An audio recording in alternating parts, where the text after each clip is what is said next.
mantan-mantan dirut, kemudian mantan-mantan komisaris. Mantan itu sangat mulia dan berharga. Manakala sudah berpisah saling tetap mengasihi. Sahabat saya, Abah. Saya nyebutnya Abah, panggilannya Gus Miftah. Apa ciri sahabat? Ciri sahabat itu adalah dia hadir di sampingnya saat orang menghujatnya. Dia hadir di sampingnya saat orang meninggalkannya. Itulah sahabat. Bukan yang berlari ketika orang susah, yang datang paling dulu ketika dia bahagia. Itu bukan sahabat. Itu namanya politisi. Apa sih sebenarnya yang ada dalam pikiran saya? Saya ini hidup tanpa perencanaan, tanpa buku, tanpa pulpen, tanpa iPhone, dan tanpa laptop. Seluruh apa yang ada dalam diri saya hanya letakkan di alam bawah sadar saya. Mungkin ini satu-satunya manajemen di Indonesia. Karena saya meyakini bahwa manusia yang meletakkan kakinya di atas bumi dan meletakkan pikirannya di langit, maka dia akan berjalan dalam panduan. Berjalan panduan siapa yang memandu? Yang memandunya adalah sang pemilik semesta. Dan siapa yang memberikan tongkatnya?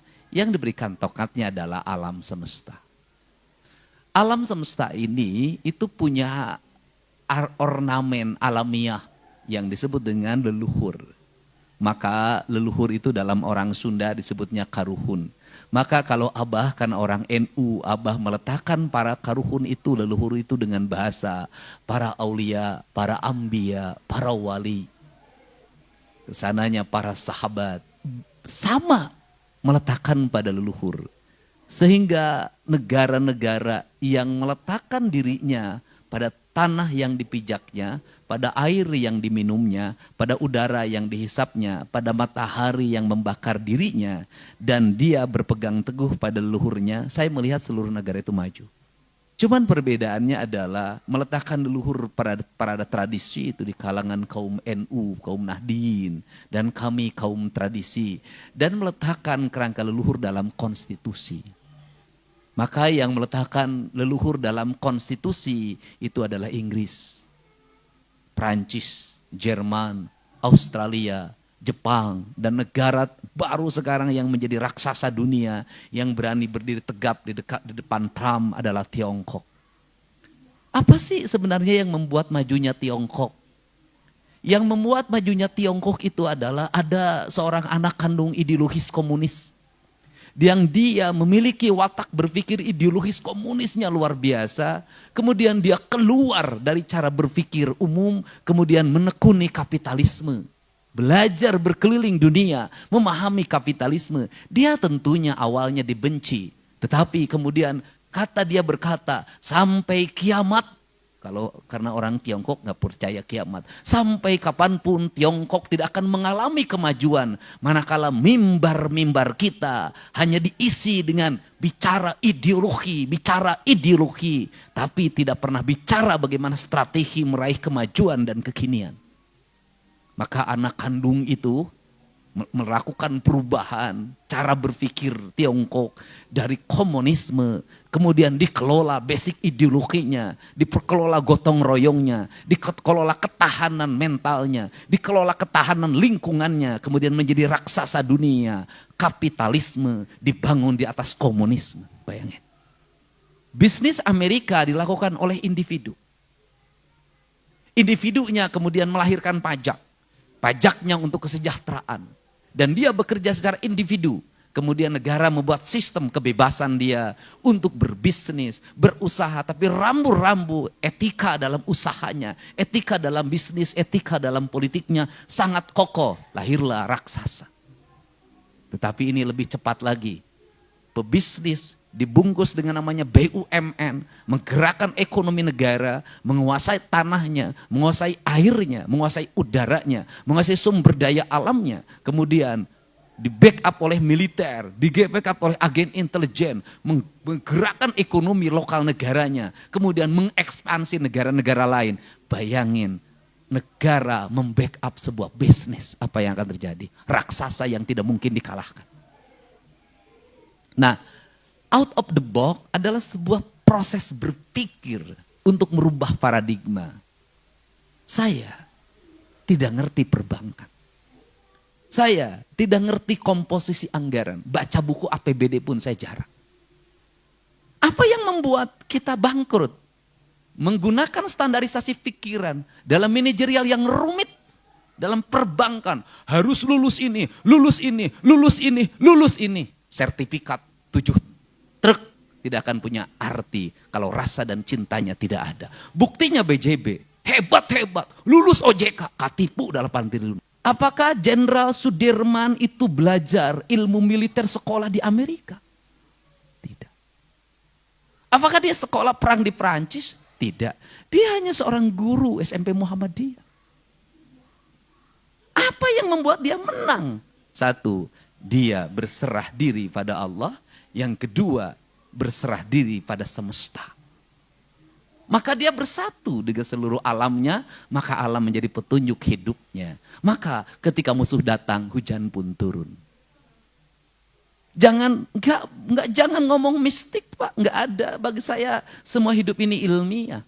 Jadi hubungan manusia dengan seluruh alam dan lingkungan itu akan melahirkan sebuah kekuatan besar. CCTV yang banyak tidak akan ada arti di kantor, Pak. Enggak, menurut saya. Saya ini orang yang sampai hari ini yang teknologi modern nggak pernah lihat CCTV, Pak. Ngapain, Pak? Apa CCTV yang paling tajam dalam diri kita? Rasa kita. Rasa kita bisa membaca ini karyawan bohong atau tidak. Rasa kita bisa membaca ini karyawan kemudian nyelipin uang atau tidak. Jujur atau tidak. Di mana rasa itu bagi seorang pemimpin? Ada pada mimpinya. Ada pada getaran hatinya. Untuk itu pemimpin itu beda. Karena pemimpin beda, maka pemimpin tidak boleh melakukan yang orang lain melakukan. Maka pemimpin harus melakukan yang orang lain tidak melakukan. Kalau sudah jadi pimpin, kalau nakal harus pilih-pilih. Jadi kalau Pak Dirut, nggak boleh lagi nakal sama karyawan, Pak. Kelasnya harus naik. Nggak boleh lagi, karena dia beda, Pak. Makanannya harus beda, minuman beda, cara berpuasa beda. Pemimpin, Pak, kalau Anda ingin bebas hidup kayak orang lain, jangan jadi pemimpin, karena pemimpin itu Brahmana. Dalam kaidah kebudayaan, Brahmana, Waisa, Satria, Sudra, itu bukan penggolongan manusia, tapi tingkatan manusia. Kata kaum Brahmana, ketika ada orang berjudi, biarin. Namanya juga sudra. Tapi bukan dalam perspektif syariat ya. Ini pandangan kebudayaan. Ya sudra itu kebahagiaannya itu. Kupluk-kupluk dan gak gede dan gak merugikan negara. Nyambung ayam, sudra. Joget-joget di tempat gelap, itu sudra. Karena sudra itu memperoleh kebahagiaan secara material. Gitu loh. Ganti-ganti istri itu sudra. Karena meletakkan kebahagiaan pada aspek material. Sudra itu hukumnya cuman 2. Bibir basah, kanyut basah. Sudah. Kalau sudra itu, ya begitu. Kalau sudra itu yang diomongin itu.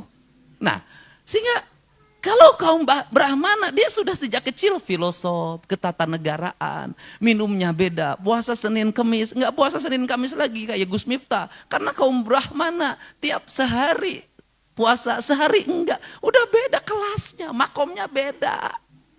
Jadi kalau honornya beda, memang makomnya juga beda. Ini penting. Nah ini tingkatan ini penting, beda. Sehingga kalau dia bersinggah sana, bertahta, bukan dia tidak mau campur, tapi tingkatannya. Nah sehingga Mas Sujiwo Tejo itu kenapa nggak setuju sama demokrasi?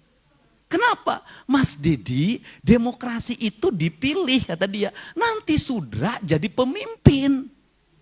Jadi kalau sudra jadi pemimpin, yang diomonginnya bukan tata negara, bukan filsafat, bukan nambah istri, honor ditaikin, nggak puasa, makanan enak. Ini bahaya bagi negara.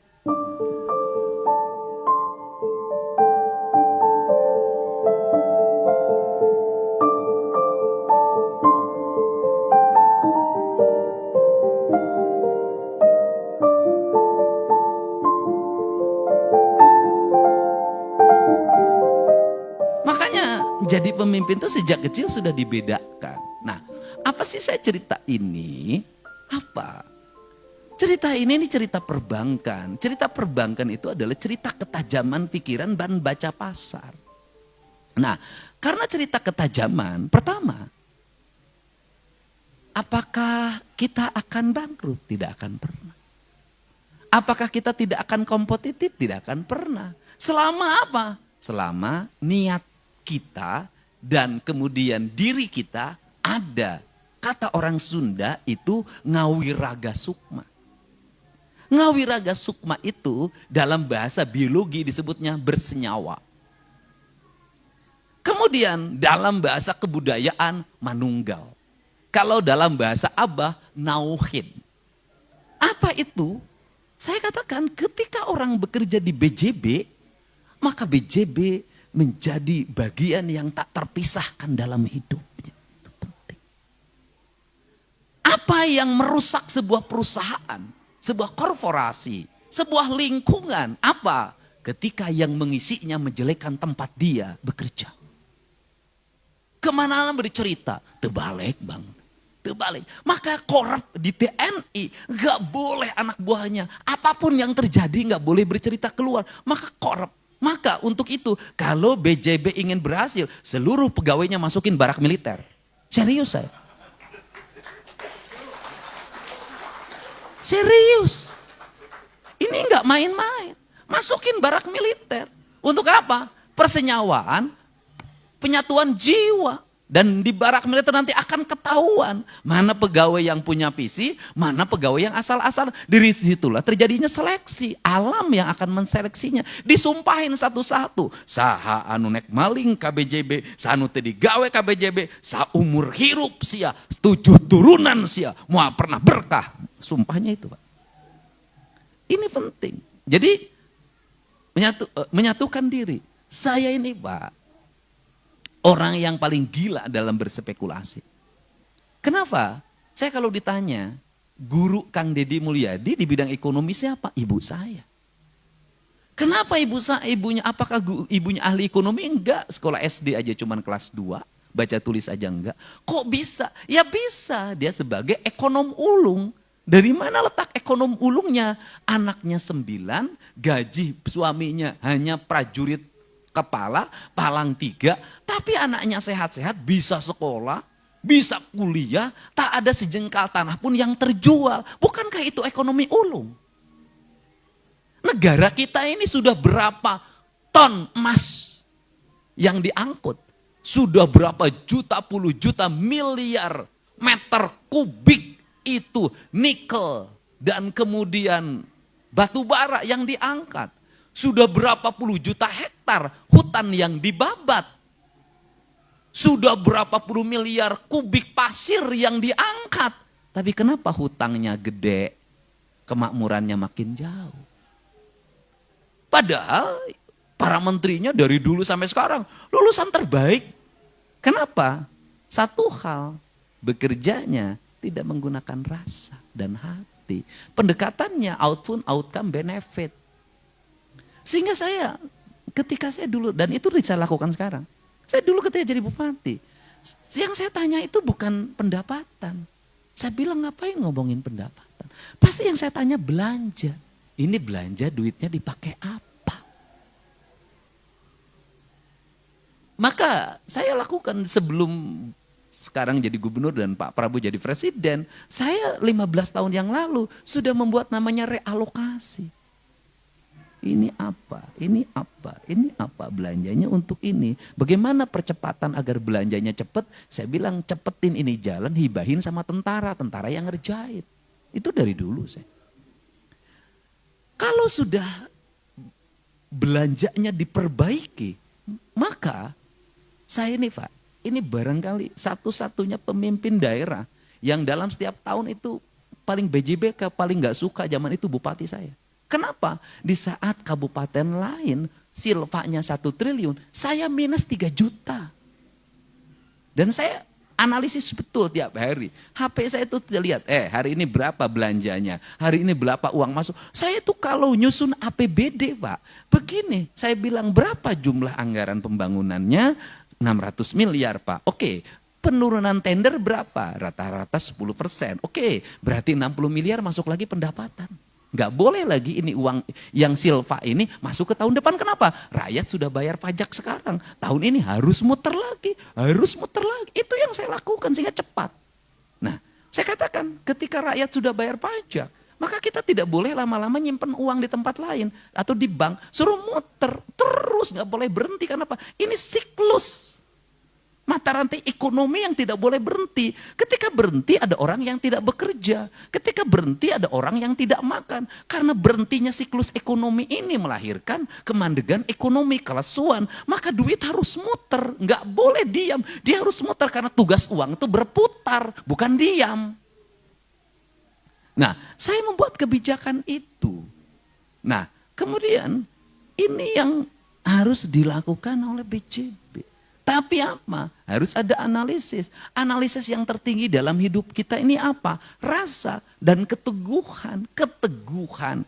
Apa keteguhan? Sikap konsistensi kita, istiqomah kita dalam sebuah keputusan. Nah ini, dan kemudian nggak akan ada orang kayak saya itu sebenarnya. Saya kalau menyusun APBD yang sekarang belum berani, nanti saya bikin itu. Sekarang tuh kemarin saya bikin minus 1 triliun, masih begini.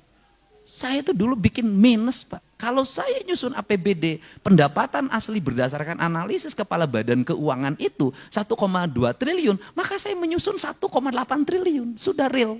Kenapa? Karena dari 1,2 saya yakin tidak semuanya akan dibelanjakan. Pasti ada selipnya, pasti ada langkah yang tersendatnya. Maka saya belanja 1,8. Kenapa? Yang 600 spekulasi saya. Untuk apa? Agar belanja pembangunannya cepat dikeluarkan. Belanja rutinnya tertahan. Kemudian apakah selalu tertutup dalam setiap tahun? Selalu tertutup. Rezekinya datang tanpa dikira. Ini penting. Nah, bagaimana agar rezeki datang tidak terkira? Maka belanjanya harus menjadi doanya orang lain. Bagaimana belanja menjadi doa? Belanja jalan jadi doa, belanja rumah sakit jadi doa, belanja rumah rakyat miskin jadi doa, belanja beasiswa orang-orang miskin jadi doa, belanja pembebasan rakyat miskin dari berobat jadi doa. Doa ini semua orang berdoa, mudah-mudahan pemerintah ini uangnya banyak. Kenapa? Uang yang kami terima cukup manfaat, menyelesaikan kemiskinan, menyelesaikan orang sakit, menyelesaikan rumah roboh. Dan kaum nyinyir pada waktu itu melihat saya bahwa uang di Pemda Purwakarta zaman itu tidak pernah habis dan tidak pernah berhenti membangun. Tank 3 Januari saya udah membangun. Akhirnya mereka berspekulasi, Pemda Purwakarta kaya karena bupatinya menikah dengan Nyi Ratu Kidul. Kalau saya digituin disengajain kalau saya. Saya bilang lebih baik nikah dengan Nyi Ratu Kidul melahirkan banyak uang daripada nikahin istri orang nanti digebukin. Ini, untuk itu apa sih yang dilakukan hari ini? Saya ngajak selama ini adalah ngajak BJB untuk membelanjakan uang-uang ini menjadi doanya orang. Maka disebutlah BJB Peduli. BJB Peduli kalau nanti ada misalnya ada tren baru adalah Bank Aing Peduli, maka ini akan masuk dalam alam bawah sadar orang. Kalau dalam alam bawah sadar orang, maka saya yakin akan di tengah-tengah orang mulai menurunnya kepercayaan pada perbankan, ada ketakutan menyimpan uang disimpangkan, kemudian muncul bank sebagai oase di tengah gurun pasir dan dia menjadi sosok peduli, maka semua orang akan berbondong-bondong menyimpan di bank ini. Takin saja.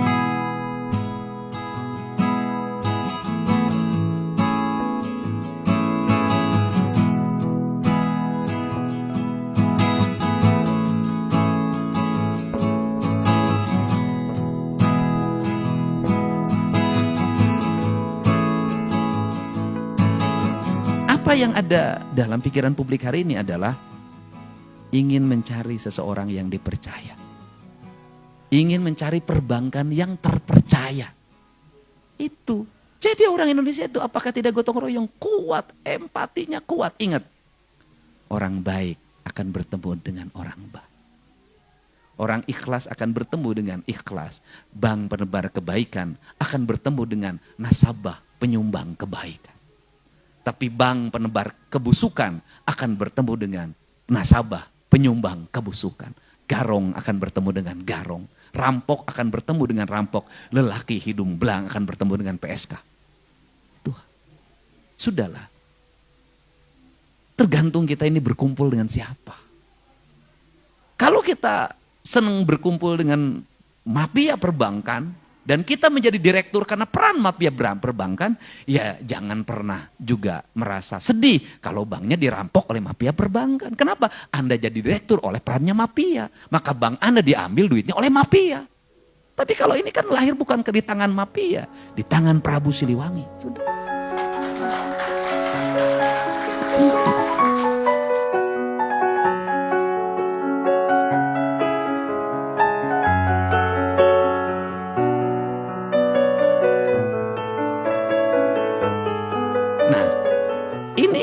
Ini penting. Nah, untuk itu mari kita bangun kesadaran. Ini ideologi.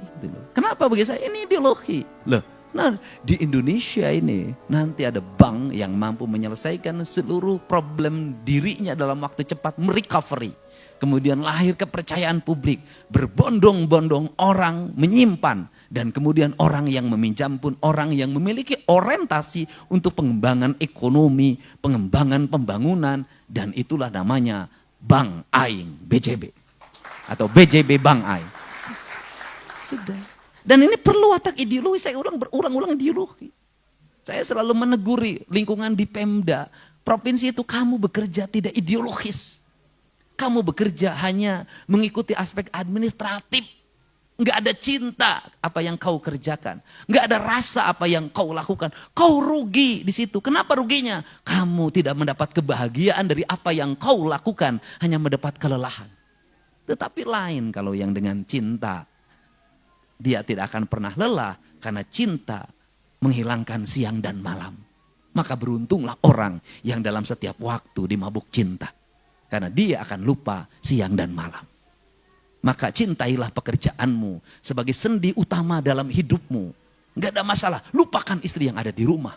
Cintai Bang Jabar sepenuh hati. Karena istrimu tidak akan pernah lari selama engkau bekerja di Bang Jabar. Tetapi ketika engkau di PHK oleh Bang Jabar, maka istrimu akan lari ke tempat yang lain. Yakinlah itu. Ini penting. Dan yang paling suka terhadap ini adalah Dirut. Karena Dirut sering tidak pulang demi Bang Jabar. Dan Dirut sering lupa pada istrinya di rumah demi Bang Jabar. Karena di Bang Jabar jauh lebih muda dibanding yang di rumah. Ini penting Pak, ini penting, ini ideologi. Kan gitu. Nah untuk itu saya ucapkan terima kasih. Ini bank ini akan mengalami kemajuan. Pak. Saya terus-terus saja membantu Pak. Saya barusan juga bertemu pegawai Pemda. Ini loh strategi kita, ini pembayaran itu saya bilang yang kira-kira terjadi. Kita meragukan, saya gini lah, belanja hibah itu yang sering kita ragu. Yang sering menimbulkan problem, saya katakan nanti jangan sekaligus, saya bilang bikin 30, 30, 40. Kenapa? Pertama, untuk mengatur ritme keuangan daerah. Yang kedua, untuk memastikan penggunaan. Yang ketiga, biar Bank BJB agak lama uang Pemdanya tidak cair di tengah. Dan kalau dari sisi personality Deddy Mulyadi, saya sangat rugi bermitra sama BJB. Rugi bah. 1 menit 150 juta tidak bisa saya dapatkan. Kenapa? Karena saya pejabat, nggak boleh saya mendapat sponsor di channel saya BJB, nggak boleh. Dan BJB dengan nikmatnya mendapat tayangan-tayangan tanpa bayaran. Dan ini penting, kenapa? Udahlah, marketing yang terbaik hari ini adalah YouTube dan TikTok. Nggak ada yang bisa menyaingi hari ini. Mau pakai media apa Pak? Penontonnya udah nggak ada. Dan tayangan di media mainstream, di channel YouTube-nya itu ngambil dari tokoh-tokoh yang populer hari ini. Dari presiden, dari tokoh yang lain. Mungkin saya tokoh yang keberapa paling ujung. Itu yang mereka, ini Pak Helmi Yahya. Hari ini tuh jujur aja, mereka tuh butuh pada orang-orang yang setiap hari digemari oleh publik. Karena dari situ ya viewer didapat. Bagaimana Tempo menikmati wawancara saya berjuta-juta penonton. Meskipun saya menjadi Mulyono 2. Tapi bagi saya nggak apa-apa jadi Mulyono 2, Mulyono 3, Mulyono 4. Karena memang nama saya adalah Mulyadi. Itulah marketing. Kita ini dunianya sudah seperti ini. Nah, untuk itu ya sudah BJB nggak usah lagi makanya ngomong saya nggak usah lagi ada anggaran 4 iklan 400 kerjasama, nggak usah, cukup nuturkan bujur Deddy Mulyadi. BJB peduli, BJB peduli. Nah terakhir apa sih yang membuat kepemimpinan itu energik? Ya hati, Pak. Bagaimana hati? Satu, nggak boleh ada protokoler, capek di MC-on yang terhormat panjang lah dilatih.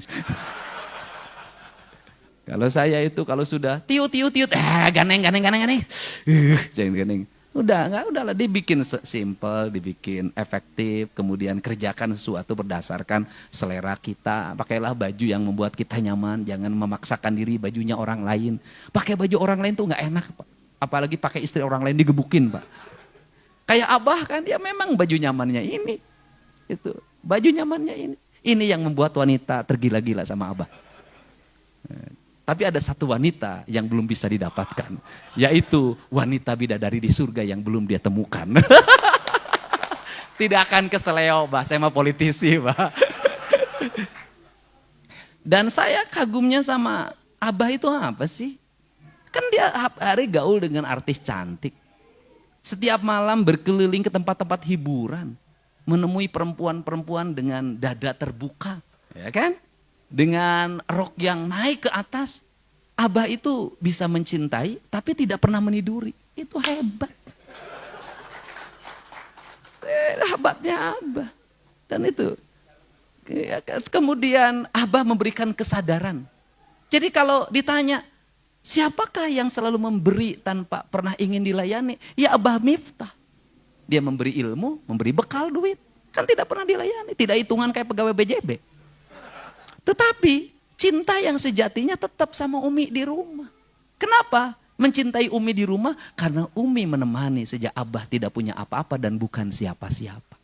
Dan lelaki yang hebat itu adalah lelaki yang tidak meninggalkan istrinya, yang mendampinginya saat dia dalam kesusahan. Itulah lelaki hebat. Daripada mengganti lebih baik nambah.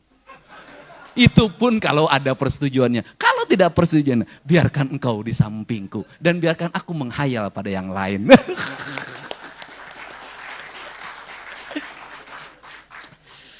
Tapi BJB nggak usah transfer sama saya. Walaupun ceramahnya agak mirip-mirip Gus Miftah. Jadi ini yang buat ya sampaikan apa adanya, sampaikan ada dalam hati kita. Karena relung hati kita itu adalah perpustakaan abadi. Jadi perpustakaan abadi manusia itu adalah hatinya, rasa dan cintanya, itulah perpustakaan kita. Nah untuk itu saya ucapkan terima kasih. Selamat BJB Bang Aing, semoga semakin peduli. Kalau PJB buka tabungan, maka tabungan BJB adalah tabungan kebaikan.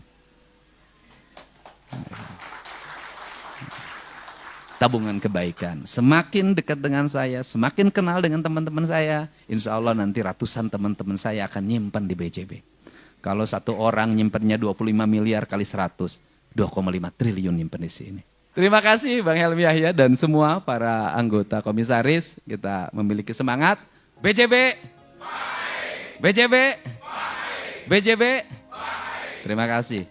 BJB Bang Aing, BJB Nu Aing. Jawa Barat istimewa. Allahumma afiq ila aqwamit thoriq. Assalamualaikum warahmatullahi wabarakatuh.